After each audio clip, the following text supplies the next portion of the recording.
The Lotos Eaters. Choric Song 1. There is sweet music here that softer falls than petals from blown roses on the grass, are night dews on still waters beneath walls of shadowy granite in a gleaming pass, music that gentlier on the spirit lies than tired eyelids upon tired eyes, music that brings sweet sleep down from the blissful skies. Here are cool mosses deep, and through the moss the ivies creep, and in the stream the long-leaved flowers weep, and from the craggy ledge the poppy hangs in sleep. 2. Why are we weighed upon with heaviness, and utterly consumed with sharp duress, while all things else have rest from weariness? All things have rest. Why should we toil alone? We only toil who are the first of things. We make perpetual moan, still from one sorrow to another thrown, nor ever fold our wings and cease from wanderings, nor steep our brows in slumber's holy balm, nor hearken what the inner spirit sings.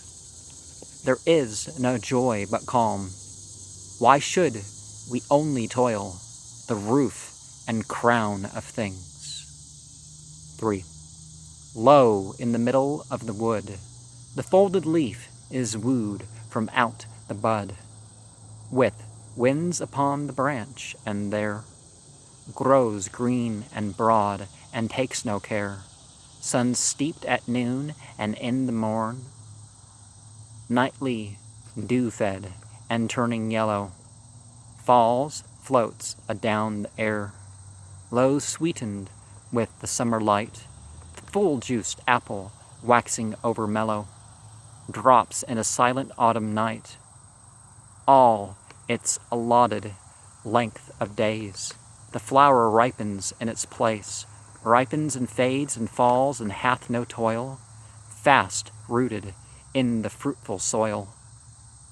4. Hateful is the dark blue sky, vaulted o'er the dark blue sea. Death is the end of life. Ah, why should life all labor be? Let us alone. Time driveth onward fast, and in a little while our lips are dumb. Let us alone. What it is that will last? All things are taken from us and become portions and parcels of the dreadful past. Let us alone. What pleasure can we have to war with evil? Is there any peace in ever climbing up the climbing wave? All things have rest and ripen toward the grave. In silence, ripen, fall, and cease. Give us long rest or death, dark death or dreamful ease. And rather than fighting to beat what you're not, why not work on becoming what you should? People are always talking about taking stuff away. Why not putting something in? 5.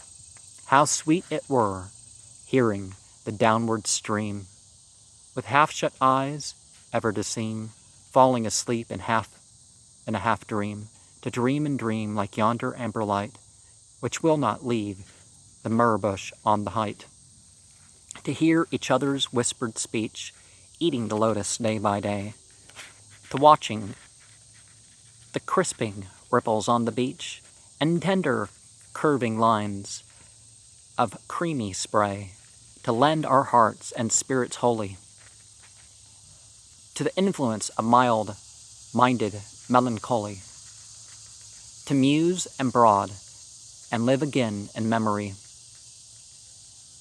with these old faces of our infancy, heaped over with a mound of grass, 2 handfuls of white dust, shut in an urn of brass. So why have the brass urn? Just wrap you up in your bed sheet and throw you in. 6. Dear is the memory of our wedded lives, and dear the last embraces of our wives, and their warm tears, but all hath suffered change.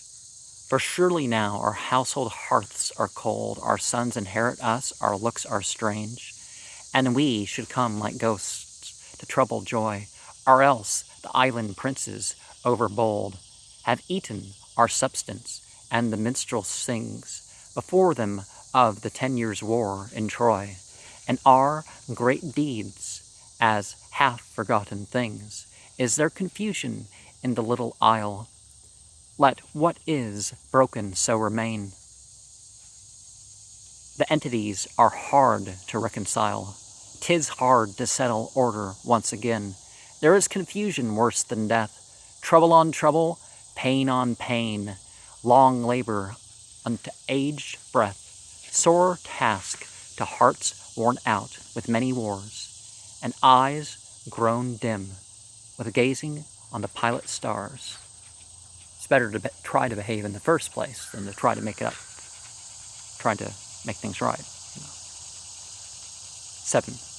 But, propped on beds of amaranth and molly, how sweet, while warm air lulls us, blowing lowly, with half-dropped eyelids still, beneath a heaven dark and holy, to watch the long bright river drawing slowly his waters from the purple hill, to hear the dewy echoes calling from cave to cave through the thick twin vine, to watch the emerald-colored water falling through many a woven acanthus wreath divine, only to hear and see the far-off sparkling brine, only to hear the sweet stretched out beneath the pine.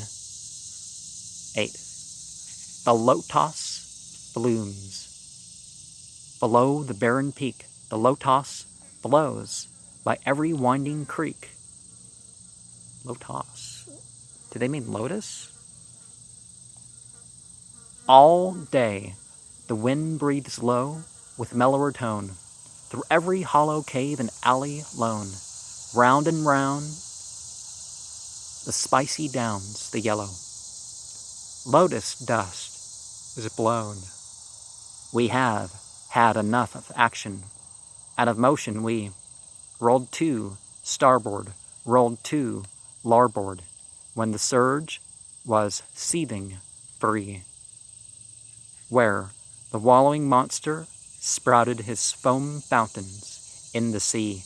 Let us swear an oath and keep it with an equal mind, in the hollow lotus land to live and lie reclined on the hills like entities together, careless of mankind, for they lie beside their nectar, and the bolts are hurled far below them in the valleys, and the clouds are lightly curled round their golden houses, girdled with the gleaming world, where they smile in secret, looking over wasted lands.